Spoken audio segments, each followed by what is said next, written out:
मेरी 5 बरस की लड़की मिनी पूरे दिन बिना बोले नहीं रह सकती, उससे रहा ही नहीं जाता।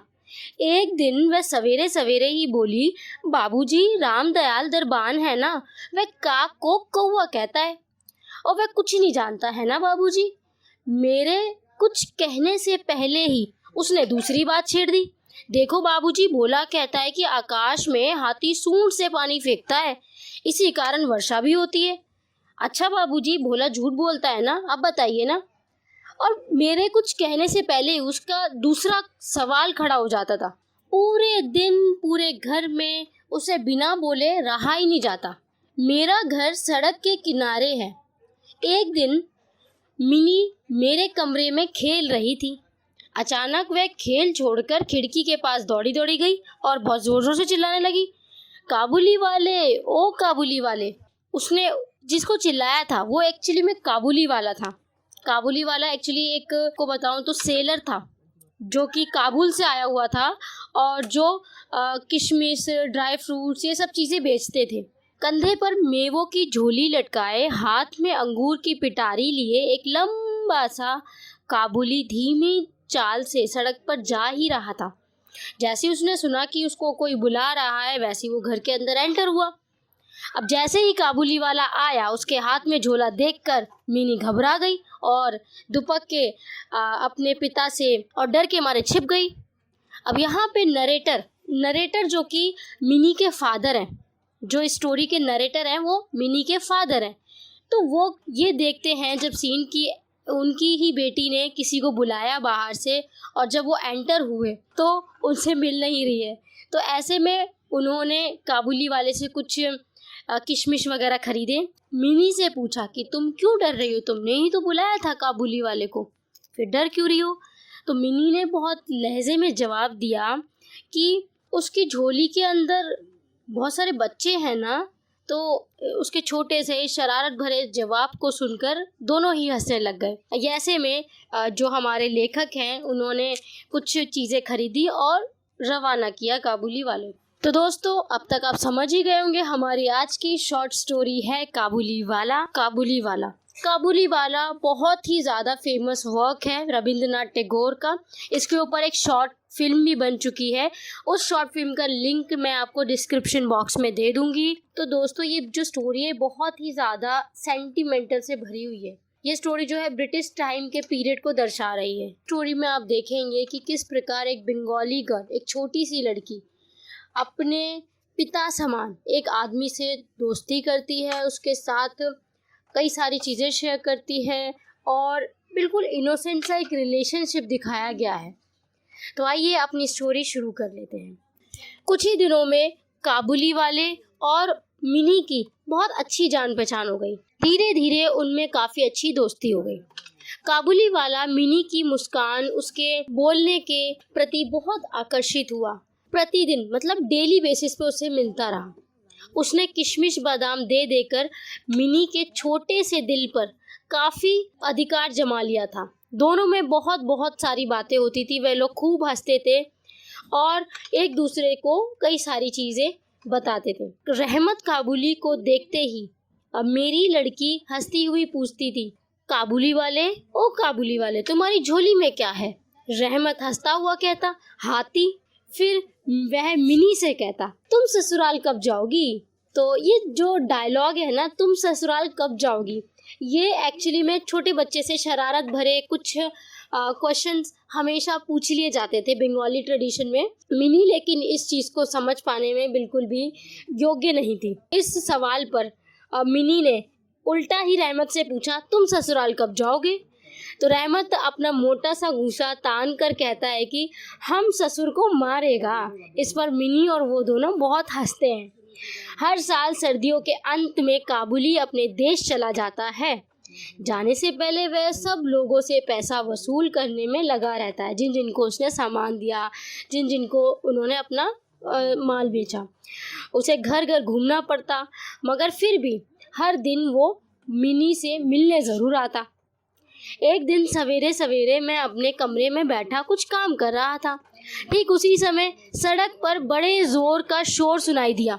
बाहर जाकर देखा तो अपने उस रहमत को दो सिपाही बांध कर ले जा रहे थे। दो सिपाही, रहमत के कुर्ते पर खून के कुछ धब्बे थे और सिपाही के हाथ में खून से सना हुआ छुरा था।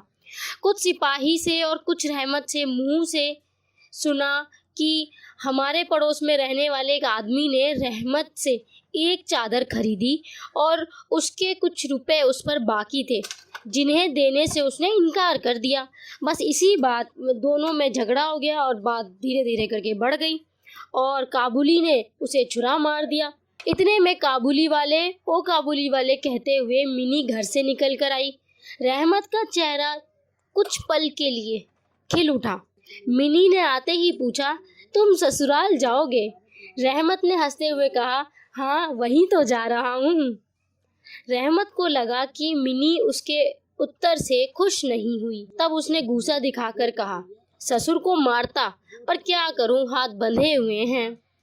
छुरा चलाने के अपराध में रहमत को कई साल की सजा हो गई। काबुली का ख्याल धीरे धीरे मिनी के मन से बिल्कुल उतर सा गया और बढ़ती उम्र के साथ मिनी उस काबुली वाले को भूल गई। कई साल बीत गए। आज मिनी की शादी है, लोग आ जा रहे हैं और कई सारे लोग अपने अपने काम में बिजी हैं। लेखक जो कि अपने कमरे में बैठा हुआ है और खर्चों का हिसाब किताब लगा रहा है। इतने में रहमत सलाम करके एक और आकर दरवाजे के सामने खड़ा हो जाता है। पहले तो लेखक उसे ना पहचानने का तरह से नाटक करता है। अच्छा, यहाँ पे मैं एक चीज़ और बताना भूल गई आप लोगों को कि एक्चुअली में जो लेखक की पत्नी है, मिनी की माँ, वो काबुली वाले को पसंद नहीं करती थी। मिनी का काबुली वाले से मिलना उसे बिल्कुल पसंद नहीं था। कई सारे लोग थे जो कि यहाँ से भारत से बच्चे जो है अगवा करके काबुल में भेज दिया करते थे। तो मिनी की माँ को उसी चीज़ का डर लगा रहता था और ऊपर से जो काबुली वाला है वो बिल्कुल अलग धर्म का भी था, अलग देश का भी था। ऊपर से अब तो उसने जो है एक संगीन अपराध किया था। तो ऐसे में लेखक भी थोड़ा सा हिचकिचा गया। यहाँ पे लेखक ने पूछा, क्यों रहमत कब आए जेल से छूटकर? काबुली वाले ने कहा, कल शाम को ही जेल से छूटा हूँ। काबुली वाले ने पूछा कि मिनी कहाँ है? यहाँ पे लेखक ने कहा कि आज ज़रा हमारे घर में ज़रूरी काम है और मैं उसी में लगा हूँ, आज तुम जाओ फिर आना। ये सुनकर वह उदास होकर जाने लगा। दरवाजे के पास रुककर बोला, ज़रा बच्ची को देख नहीं सकता मैं बिल्कुल भी। शायद उसे ये भरोसा था कि मिनी अब भी वैसी ही बच्ची बनी हुई है। वह अब भी पहले की तरह ही काबुली वाले चिल्लाती हुई दौड़ी चली आएगी। उन दोनों की उस पुरानी हंसी और बातचीत में किसी तरह की रुकावट न होगी, उसे शायद ऐसा ही लग रहा था। पर आज की डेट काफ़ी अलग थी। लेकिन लेखक ने कहा कि आज घर में बहुत काम है, आज उससे मिलना ना हो सकेगा। और ऐसे में वो फिर से उदास हो गया और सलाम करके दरवाजे से बाहर निकल गया। ऐसे में लेखक सोच ही रहा था कि वह उसे वापस बुलाए या फिर वह खुद लौट कर आ जाए। तो यहाँ पे वो खुद ही लौट कर आया, काबुली वाला, और उसने कहा, ये थोड़ा सा मेवा बच्ची के लिए लाया था, उसको दे दीजिएगा। अब लेखक ने उसे उसके मेवों के लिए पैसे देने चाहे, मगर उसने कहा कि आपकी बहुत मेहरबानी बाबू साहब, पैसे रहने दीजिए। फिर ज़रा ठहर कर बोला, आपकी जैसी मेरी भी एक बेटी है, मैं उसकी याद करके आपकी बच्ची के लिए थोड़ा सा मेवा ले आया करता हूँ। मैं यहाँ सौदा बेचने नहीं आता। उसने अपने कुर्ते की जेब में हाथ डालकर काबुली वाले ने अपने कुर्ते की जेब में हाथ डालकर एक मैला कुचैला मुड़ा हुआ कागज़ का टुकड़ा निकाला और बड़े जतन से, बड़े ही प्यार से के मुड़े हुए पन्नों को खोलकर मेज़ पर रख दिया। देखा कि कागज़ के उस टुकड़े पर एक नन्हे से हाथ के छोटे पंजे छपे हैं।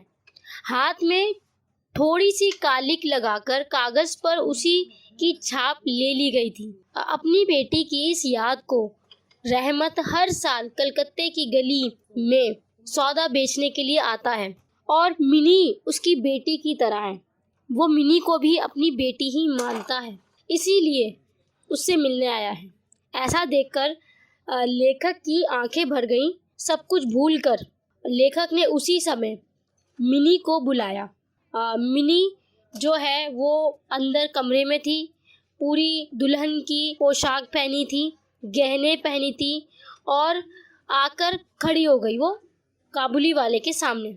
उसे देखकर रहमत काबुली वाला पहले तो बिल्कुल छकपका गया, उससे पहले जैसी बातचीत न करते बना। बाद में वह हंसते हुए बोला, लल्ली सास के घर जा रही है क्या? मिनी जो कि अब बड़ी हो चुकी है और अब वो समझदार भी है, समझती है कि ससुराल सास इसका मतलब क्या है। मिनी ने कुछ नहीं कहा और बस वो शर्मा ही रही थी। मिनी के चले जाने पर एक गहरी सांस भरकर रहमत ज़मीन पर बैठ गया। उसकी समझ में यह बात एकाएक क्लियर हो गई कि उसकी बेटी भी इतनी ही बड़ी हो चुकी है। उसकी बेटी भी आज शादी लायक हो चुकी है। इन 8 सालों में क्या हुआ होगा उन लोगों के साथ, वह बहुत इमोशनल हो गया, बहुत ज़्यादा। यहाँ पे लेखक ने स्टोरी के अंत में अपने कुछ पैसे उस काबुली वाले के हाथ में रख दिए और कहा कि रहमत, तुम अपनी बेटी के पास अपने देश चले जाओ, वहीं जाकर रहो, अपने परिवार के साथ रहो। उसके ऐसा करने पर कई सारे लोगों ने पूछा, उसकी पत्नी और उसके कई सारे रिश्तेदारों के भी सवालात थे, लेकिन लेखक ने कई सारे शादी के खर्चों को कम करके उन पैसों को दिया और उसको काबुली वाले को अपने घर रवाना किया। तो यही थी बहुत इमोशनल स्टोरी काबुली वाले की। एक छोटी सी बच्ची का अटैचमेंट एक इंसान से होता है, वो जो कि उस छोटी बच्ची को नहीं पता कि वो किस देश का है, किस धर्म का है, वो क्या चाहता है क्या नहीं चाहता है। एक छोटा सा रिश्ता जो कि काबुली वाले को दोबारा से 8 साल बाद खींच कर लेकर आया। यहाँ पर इस स्टोरी का एंड होता है। आई होप आप लोगों को समझ में आई होगी इस स्टोरी की समरी।